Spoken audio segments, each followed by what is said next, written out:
మన మనస్ట్రక్చర్ మనం ఆలోచన చేసుకోవాలి. జిల్లాలో ఉన్న రాజకీయ నాయకులందరూ కూడా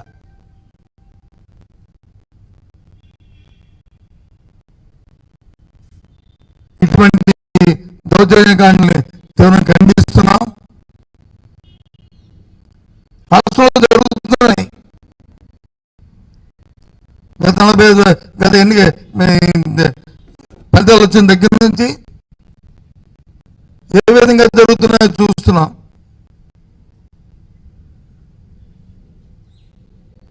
కానీ అలాంటి సాంప్రదాయాలు మన జిల్లాకు రాకూడదని ఎప్పటి నుంచో కోరుకుంటున్నాం. మాకు అవకాశం ఇచ్చిన భగవంతుడు అవకాశం ఇచ్చిన దగ్గర నుంచి కూడా ఇలాంటివి ఎక్కడ కూడా దరిదాపులు కూడా రానిక్కడ చూసాం. మా దగ్గర కూడా వచ్చే కంప్లైంట్లు ఏ వ్యక్తి అయితే ఇప్పుడు ఆ ఊరిలో కంప్లైంట్ పెట్టారో ఆ వ్యక్తులు ఆ గ్రామాల్లో చేసిన గత 20-30 సంవత్సరాల నుంచి ఏ విధంగా వాళ్ళు చేశారో అన్ని వాళ్ళ మనస్సాక్షికి వాళ్ళకి తెలుసు. ఎప్పుడైనా ఎవరు కొట్టడానికి కానీ లేదా ఎవరు పెగ్గాన్ని తీయడానికి కానీ ఎవరు అవసరం ధ్వంసం చేయడానికి కానీ ఎప్పుడు ఆలోచన చేయలేదే. అవకాశం ఉన్నంత వరకు ఎదురుబడి సాయం చేయడానికి ఆలోచన చేస్తాం. రాజకీయం అంటే అది. ప్రజాయుద్ధం ఉన్న వాళ్ళు 10 శభాష అనిపించుకోవాలి. అలాగని నేను తప్పు నుంచి ఒత్తాసు పలకట్లే. పాపం నేను చూశాను. నాకు ఎవరో అబ్బాయి మేము చూడండి ఎంత దీనంగా అవునాదు వింటుంటే. ఎవరైతే ఉన్నారో ఈ ఎంగినాయుడు ఈ జవాను రిటైర్డ్ ఆర్మీ జవాను ప్రెసిడెంట్ ఆఫ్ ఇండియాను కూడా రిక్వెస్ట్ చేస్తున్నాడు. రాష్ట్రపతిని కూడా రిక్వెస్ట్ చేసుకుంటున్నాడు ఎంత ఈ జరిగిన దౌర్జన్యానికి.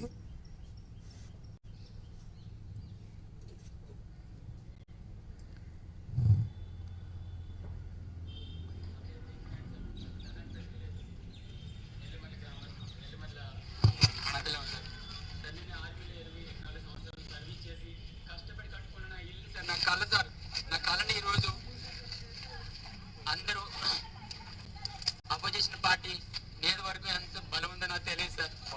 విధ్వంసం చేసి వచ్చి నా ఇల్లుని నా గోడని అందరినీ కూర్చేశారు సార్. ఈరోజు నాకు మాట్లాడడానికి మాటలు రావట్లేదు చెప్పడానికి. ఎందుకంటే నేను 24 సంవత్సరాలు ఐస్ పర్వతాల్లో కూడా సర్వీస్ చేసి వచ్చి నా ఇల్లుని కూర్చుకున్నాను సార్. నేను వచ్చిన వెంటనే ఇది పవన్ కళ్యాణ్ గారు ఎవరు చంద్రబాబు నాయుడు గారు అక్కడ చెప్తుంటారు ఒళ్ళు దగ్గర పెట్టుకొని చేయడం చేద్దామని చెప్పి. ఇదే కూటమి తాలేగా, కూటమి ప్రభుత్వం తాలేగా ఇలా ఉన్నాయి సార్. దీంతో పాటు బాధని నా బాధని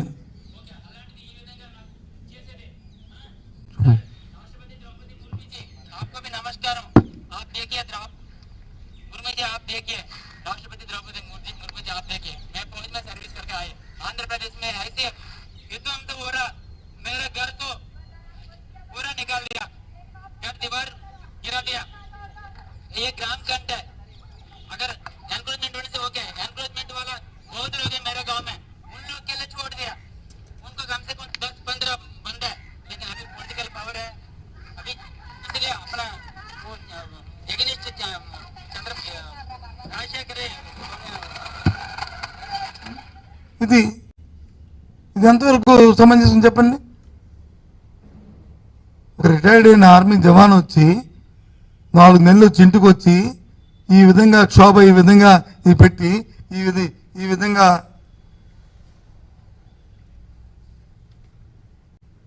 కూర్చోవేసి చేయడం అనేది సమంజసమా?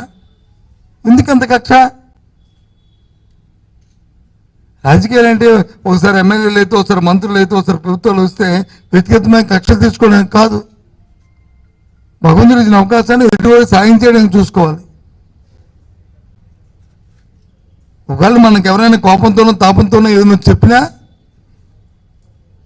దాంతో కొంత సమయం పాటిస్తూ దాంతో ఎంత గ్రావిటీ ఉంది ఏంటి విషయం అని తెలుసుకోవాలి. నేను జిల్లా కలెక్టర్ని కూడా నేను దీంట్లో ఆక్షేపిస్తున్నాను. ఏ విధంగా మీరు పర్మిషన్ ఇచ్చారు? ఒక కార్మిక జమానికి సంబంధించిన ఒక వ్యక్తిత్వాలకి ఇంటికి వచ్చి కూర్చోడానికి మీరు కలెక్టర్ గారు కదా ఒకసారి పిలిపించుకుని అబ్బాయిని నువ్వు రెస్పాన్స్ పర్సనే కదా నువ్వు ఆలోచించు బాబు అని చెప్తే అయిపోయా.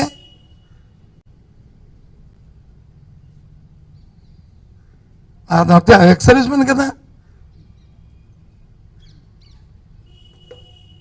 అందులో నాకు తెలియకూడుతున్నాను ఎప్పుడైనా ఓ 30-50 మంది పోలీసులు వెళ్ళి ఇలాంటి సంఘటనలు ఎక్కడైనా జిల్లాలో జరిగా ఎందుకు వెళ్ళాలంతమంది? మన జిల్లాలో ఓ సబ్ ఇన్స్పెక్టర్ వచ్చి ఫోన్ చేసి వాళ్ళకి బాబు నువ్వు రా అంటే 5 నిమిషాల్లో వస్తాడు. అతను వచ్చి పోలీస్ స్టేషన్కి రిపోర్ట్ చేసి ఎందుకంటే నా బైండింగ్ ఉన్న వ్యక్తులు ఈ జిల్లాలో ఉన్నా అందరూ ప్రతి సామాన్యుడి దగ్గర నుంచి నేనైతే నమ్ముతున్న వ్యక్తిని. అందరు రాజకీయ నాయకులు కూడా ఏ పార్టీ ఆ పార్టీ ఆ రకంగా ఇప్పుడు చాలామంది చెప్తుంటాను నేను. కానీ ఇలాంటి సంప్రదాయాలు ఏంటిది కొత్తది తీసుకొస్తాను ఇలాంటివి?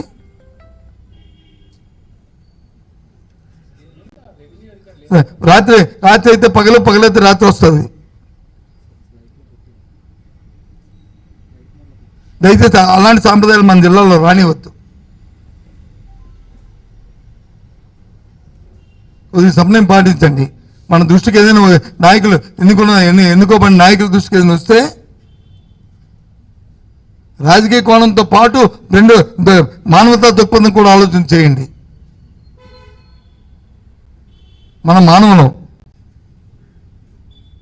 మనమేమి తిరుగుతున్న పక్షులను జంతువులను కాదు. మానవ కోణంలో కూడా ఆలోచన చేసి ఏదైనా కార్యక్రమం చేయాలి. అంతేగాని ఇలాంటి వాటిని తీవ్రం ఖండిస్తున్న ఇలాంటి విషయాల్ని ఇది మళ్ళీ రిపీట్ అవ్వకూడదు దయచేసి నేను కోరుతున్నాను. మొన్న కూడా విజయనగరంలో అదైన తర్వాత ఒక దగ్గర వచ్చి కలబట్టుకి వాటర్ రావట్లేదని ఒక బుల్డోజర్ తెచ్చుకొచ్చి అటు కొట్టారు. ఆ పేదవాళ్ళు వచ్చి ఇంటి దగ్గరకు వచ్చి ఏడ్చుకున్నారు. పట్టా ఎవరు ఇచ్చారు? అశోక్ అభిరాజ్ గారు ఎమ్మెల్యేగా ఉన్నప్పుడు ఇచ్చిన పట్టే కదా అది, లేకపోతే తర్వాత వచ్చిన మా వీరభద్ర గారు ఇచ్చారు పట్టా? చెప్పండి మరి ఏ రకంగా ఇచ్చావు ఆ రోజు పట్టా ఇచ్చినప్పుడు? మీకు తెలీదా? అప్పుడు అది కాలువ ఉందని తెలియదా మీకు? అంటే మీ పార్టీలో ఉంటే ఆ పార్టీలో ఉంటే ఆ పట్టాలు ఇచ్చి వాళ్ళు కట్టిస్తారు, పార్టీ మారిపోతే అది కొట్టించేస్తారా? ఇది ఎక్కడ సంస్కృతి? ఇవి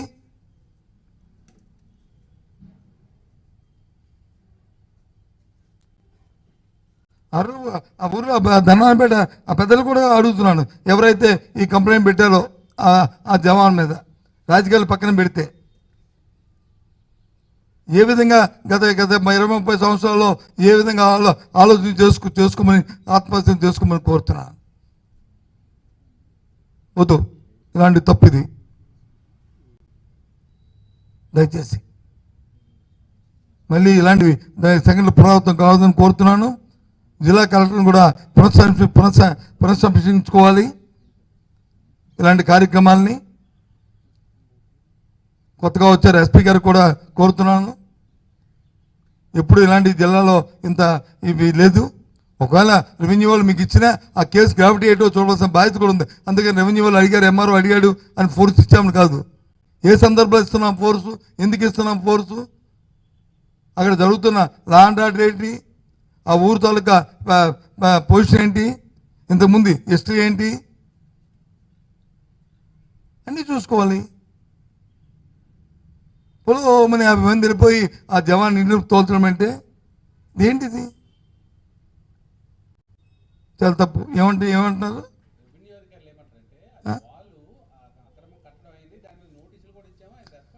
నేను అంటుంది తింటారా?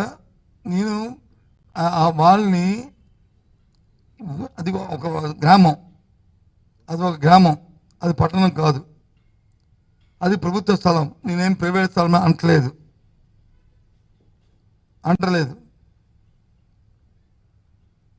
అర్థమైందా? అదే నోటీసులు వచ్చి ఇవి వదిలేరు కదా, ఇంకో 5 కూడా ఇచ్చారు. మరి 5 ఎందుకు కొట్టలేదు? 5 ఎందుకు 5 నోటీసులు ఇచ్చిన అవి ఎందుకు కొట్టలేదు?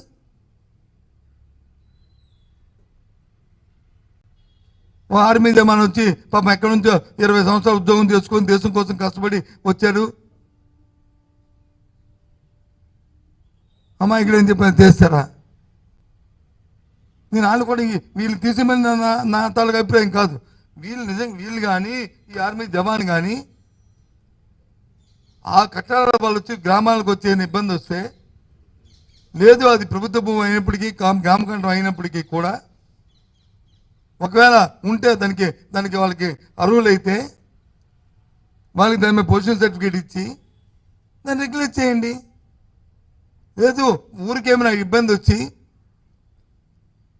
ప్రజా జీవితాలకు వచ్చి దైనందిన జీవితానికి ఏమైనా ఇబ్బందిగా పరిస్థితి వస్తే ఓకే ఫైన్, రోడ్డు గడ్డ. నేను ఇలాంటి వాడిని ఎంకరేజ్ చేయమని అన్నాం, జరిగినప్పుడే చూసుకోవాలి. పోనీ ఇవాళ కడుతుంటే ఆపేమంటే అర్థం ఉంది, ఇంకా ఎక్కువగా కట్టొద్దు మీరు తప్పు దాన్ని మేము ఒప్పుకోము అని ఆపే తప్పు. ఎప్పుడో కట్టిన 2-3 సంవత్సరాల కింద కట్టిన దాన్ని అది తప్పు అంటాను. పదం దగ్గర జిల్లా మీదకి ఎన్ని అక్రమ కట్టాలనో, ఎన్ని కాలువలు, ఎన్ని గోళ్ళు, ఎన్ని లేవో తప్పు కదా ఇది. పేదవాడు ఎప్పుడైనా ఒక పేదవాడికి వచ్చి ఇలాంటి వస్తుప్పుడు ముందు అది మానవతా దృక్పథం చూసి నిజమే గవర్నమెంట్ గ్రామకంఠం కట్టాడు, దాన్ని రెగ్యులేట్ చేయడానికి అవకాశం ఉందా, ఒక ఆర్మీ జవాను, ఒక ఎక్స్ సర్వీస్ మ్యాను అని ముందు ఆ లైన్ ఆలోచన చేసుకోవాలి. అది వచ్చే గ్రామంలో ఎవరికైనా ఇబ్బంది వస్తుందా, ఇది రెగ్యులేట్ చేయడం వల్ల వాళ్ళకి ఇబ్బందికరమైన పరిస్థితి వస్తుందా, వస్తే అది తప్పది, ఎదుటివాడికి ఇబ్బంది పడకూడదు ఆలోచన చేయాలి. దానికి ఏదైనా రుచి ఉంటే బాబు డబ్బు కట్టి నువ్వు దాన్ని రెగ్యులేట్ చేయి. ఎంతమందికి ఇస్తావు? ఇవ్వట్లేదు, మనం రెగ్యులేట్ చేయడం పొజిషన్ సర్టిఫికేట్ ఇవ్వట్లేదు.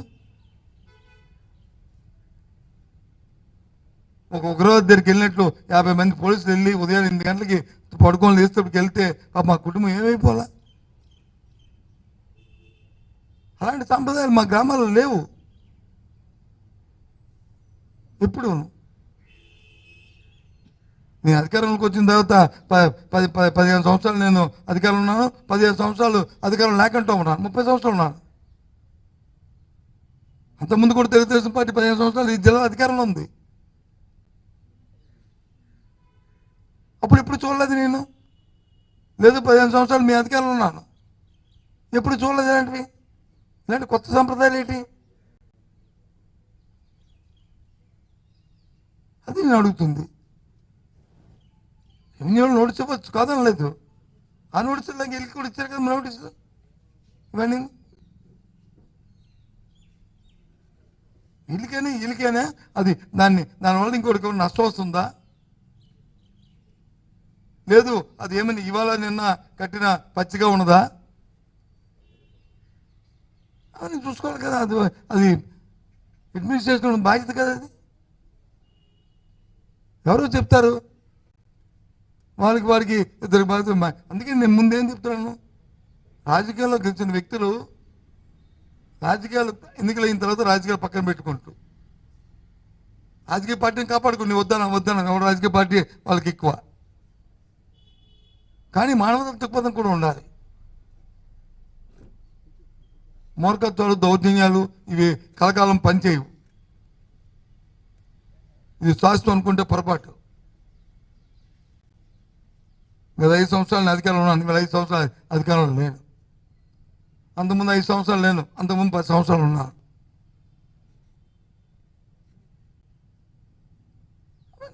అప్పుడు రాత్రి పక్కన వచ్చినట్టుగా వస్తుంటాయి. అందట్లో ఉన్నప్పుడు వచ్చి విర్రబీగిపోయి కళ్ళు వచ్చి నెత్తిమీ పెట్టుకుని లేనప్పుడు వచ్చి కింద చూస్తానంటే ఏంటిది? ఎప్పుడైనా జరిగిందే విజయనగరంలో? మీరు చెప్పండి. మీ అందరూ విలేకరులు ఇక్కడ ఉన్నారు కదా విజయనగరంలో, మీరు ఎక్కడెక్కడ పుట్టిన చాలామంది ఇక్కడ ఉన్నారు కదా, బయట నుంచి వచ్చిన అయితే ఎప్పుడైనా ఇలాంటి సంఘటన మనం అప్పుడే ఇంతమంది పోలీసులతో ఎక్కడ ఇన్సిడెంట్ జరిగింది చెప్పండి. ఒప్పుకుంటాను సార్, మీరు ఉన్నప్పుడు అదే కదా దాన్ని చేయించారు కదా సార్ అని చెప్పండి.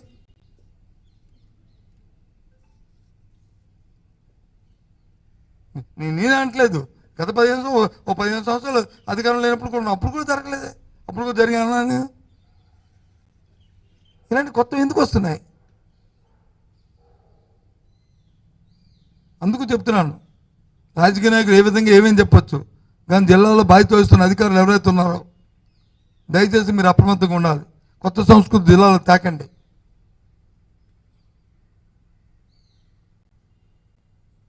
జిల్లాకున్న గౌరవాన్ని సాంప్రదాయాన్ని కాపాడండి. కలెక్టర్ గారు దీన్ని వెంటనే ఇంటర్వ్యూని ఎవరైతే ఆ జవాన్ ఉన్నాడో, ఎక్సర్వీస్ ఉన్నాడో వాళ్ళకి న్యాయం చేయండి. ఏ విధంగా చేస్తారనేది మీరు ఆలోచన చేసుకుని మీ ప్రయోజనం ఏముందో ఆ ప్రయోజనం చూసుకొని చేయండి. నేను యాక్చువల్గా వెళ్దాం అనుకున్నాను ఇవాళ ఊరిలోకి, కానీ వెళ్ళి మళ్ళీ టెన్షన్లు పెంచాలి లేకపోతే ఇవి రాజకీయం చేయాలనే ఆలోచన కాదు కాబట్టి మిమ్మల్ని పిలిచి నేను వచ్చి మీతో పత్రికతో మాట్లాడుతున్నాను.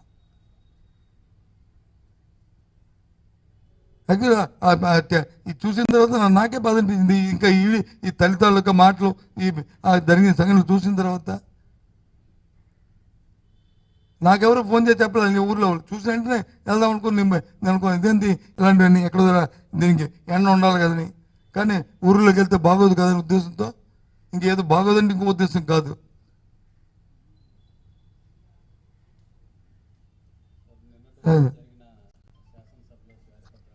కాబట్టి అది రేపు ఉదయం వైజాగ్లో మళ్ళీ ప్రెస్ కాన్ఫరెన్స్ పెట్టాను 11 గంటలకి.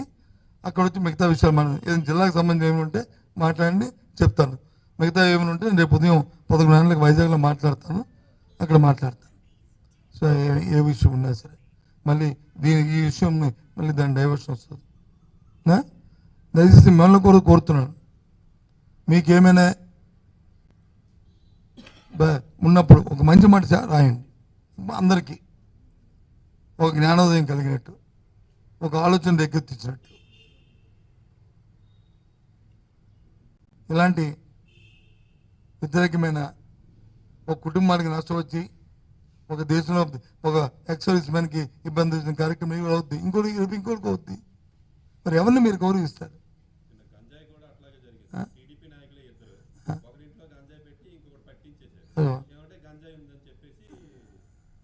తప్పు కదా అది. ఇంక ఉదయం పేపర్ కూడా చదివాను, మన అమృతసర్ ఎక్కడ అంటారు కదా, అది తప్పు కదా. అది కొత్త అలవాట్లు ఇవి. ఒక ఇంట్లో గంజాయి పెట్టి ఇంకొక గంజాయిని వచ్చి పట్టుకొని మళ్ళీ పైపెచ్చు గంజాయిని వచ్చి ఇక వాళ్ళ మీద రాయిస్తానంటే అవుద్ది.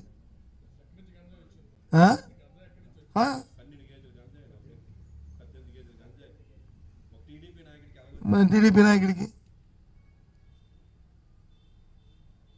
ఏ నాయకుడైనా తీసుకొచ్చి లోన పెట్టి మొత్తం 2 ముడుకులు ఎరగొట్టి అని చెప్పించాలి. ఏ పార్టీ వాడైనా సరే తప్పు కదా అది. మళ్ళీ తీసుకెళ్ళి ఇంకోటి ఇంట్లో పడేసి వాళ్ళు పేపర్లో చదివాను వాళ్ళు టీడీపీ నాయకులు అంట. కొన్ని ఉన్నాయి 2 పార్టీల అంటే